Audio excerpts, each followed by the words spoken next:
புதுமுக இயக்குனர் ராமச்சந்திர கண்ணன் டைரக்ஷனில் ரியோராஜ், வர்த்திகா, முனிஷ்காந்த், சேத்தன், மாளவிகா, அவினாஷ், மாகாபானந்த் இவங்க நடிப்பில் வெளிவந்திருக்க ஒரு ஃபேண்டசி ரொமான்டிக் படமான ராமன் லீலா. இந்த படத்தை ரிவ்யூ தான் நீங்கள் பார்க்க போகிறோம்.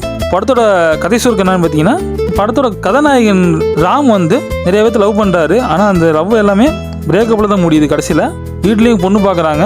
பொண்ணு பார்த்தாலும் கூட ஏதாவது ஒரு குறைய சொல்லிக்கிட்டு தான் இருக்காங்க. இது எல்லா வீட்லேயும் நடக்கிறது தான். ஆம்பளையா பிறந்த எல்லாருமே இதை அனுபவிச்சு தான் ஆகணும். ஏதாவது ஒரு குறை சொல்லிட்டு தான் இருப்பாங்க.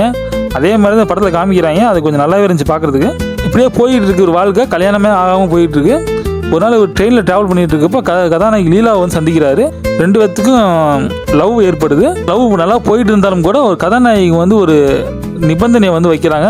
அதாவது ஒரு கண்டிஷன் போடுறாங்க ராம் கிட்ட.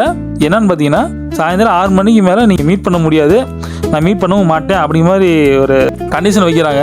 6 மணிக்கு மேலே தான்ப்பா வேலையே அப்படிங்கிற மாதிரியான ராமோட மைண்ட் வைஸ் எனக்கே கேட்குது. என்ன காரணம் 6 மணிக்கு மேலே மீட் பண்ணக்கூடாது அப்படிங்கிறத கண்டுபிடிச்சாரா அந்த மர்மம் முடிச்ச அவதாரா கதாநாயகன். இதுக்கப்புறம் என்னாச்சு, ரெண்டு பேரும் உண்மையாக லவ் பண்ணாங்களா, கடைசியில் ஒன்று சேர்ந்தாங்களா அப்படிங்கிறத படத்தோட மீதி கதை. இந்த படத்தை பார்த்து முடிக்கிறப்ப எனக்கு ஒரு தோணுச்சுங்க, இந்த படத்தை ரீசெண்டாக எப்பயோ பார்த்த மாதிரி இருந்துச்சு அப்படி மாதிரி தோணுச்சு. கண்டிப்பாகவே இது ஒரு படத்தை வச்சு அப்படியே பேஸ்ட் பண்ணி தான் எடுத்திருக்காங்க. அது நல்லாவே தெரியுது. கொஞ்சமாச்சும் மாற்றிருக்கலாம். என்னோட கிளைமேக்ஸ் கூட அதே மாதிரி எடுத்து வைப்பீங்க அப்படி மாதிரி ஃபீலாக கொடுத்துச்சு எனக்கு. அது சொன்னால் ஸ்பாய்லர் ஆயிரும். அதனால் அதை சொல்ல நான் விரும்பலை. படத்தோட ப்ளஸ் இருக்குங்க, ஒரு சில விஷயங்கள் இருக்குது சொல்லலாம். ஃபஸ்ட்டு பார்த்தீங்கன்னா டிஃப்ரெண்டான ஸ்டோரிங்க. கண்டிப்பாகவே ஒரு லவ் ஸ்டோரியில் ஃபேண்டசி மற்றும் மிஸ்ட்ரியை உள்ளே இணைச்சி கொஞ்சம் கொடுத்தது புதிய முயற்சியாக தான் இருந்துச்சு. நல்லாவே இருந்துச்சு. படத்தோட கதாநாயகன் நடிப்பு ரியோராஜ், இந்த மனுஷனுக்காண்டி அந்த படத்தை நம்ம பார்த்தேன். எனக்கு ரொம்ப பிடிக்கும் ரியோராஜா. அவர் நடிப்பு நல்லாவே இருக்கும். நல்ல ஒரு டேலண்டடான ஆக்டர் அவர். அதே மாதிரி நல்ல ஒரு ஜாலியான கேரக்டராக, நல்ல ஒரு வைபான ஒரு கேரக்டராக பண்ணியிருக்காரு. ஃபோர்த் வால் பிரேக்கிங் ஒரு சில டேரக்டர்ஸ் யூஸ் பண்ணுவாங்க. அதாவது ஆடியன்ஸ் இன்ட்ராக்ட் பண்ணுவாங்க, ஆடியன்ஸோட பேசுகிற மாதிரி காமிச்சிருப்பாங்க.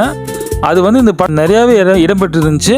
அது நல்லாவே ஒர்க் அவுட் ஆயிடுச்சுன்னு சொல்லி கண்டிப்பாக. இருந்தாலும் கூட அது ஒரு கட்டத்துக்கு மேலே நம்மளுக்கு ஒரு சலிப்பு தட்டும். ஏன்னா ஃபோர்த் வால் பிரேக்கிங் அதை யூஸ் பண்ணலாம், ரசிகர்களோட இன்ட்ராக்ட் பண்ணலாம், படம் பார்த்துட்டு இருக்கப்போ ஆடியன்ஸோட இன்ட்ராக்ட் பண்ணலாம், நல்லாவே இருக்கும், கொஞ்சம் சுறுசுறுப்பாக.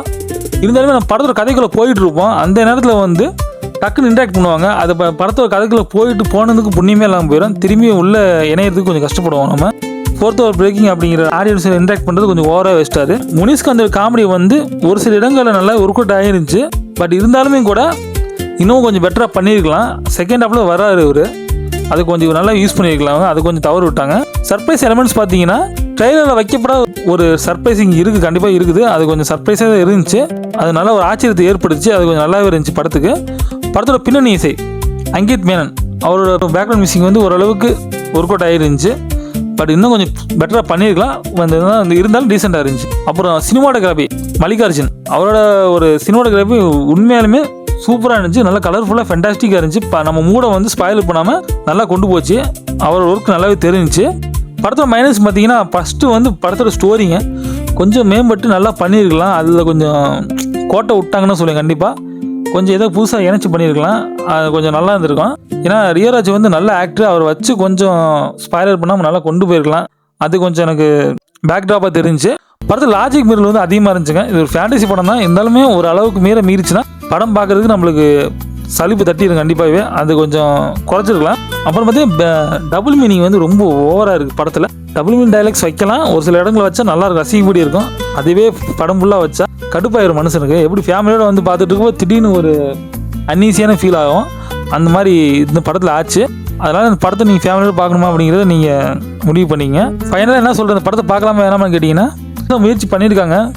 பட் ஒர்க் அவுட் ஆச்சான்னு கேட்டிங்கன்னா, எனக்கு தெரிஞ்சு ஒர்க் அவுட் ஆகலை தான் சொல்லுவேன். கண்டிப்பாக இந்த படத்தை ரியோராஜுக்காண்டி நீங்கள் பார்க்க போகலாம். அவரோட ஆக்டிங், அவர் மெனக்கட்டு இந்த படத்தை நடிச்சிருக்காரு. அதனால் அவருக்காண்டி இந்த படத்தை நீங்கள் ஒரு டைம் போய் வாட்ச் பண்ணலாம். அவ்வளோதான் கைஸ். இந்த வீடியோ பிடிச்சிச்சுன்னா லைக், ஷேர், கமெண்ட், சப்ஸ்கிரைப் மறக்காம பெல் ஐகான் கிளிக் பண்ணுங்கள். Thank you guys.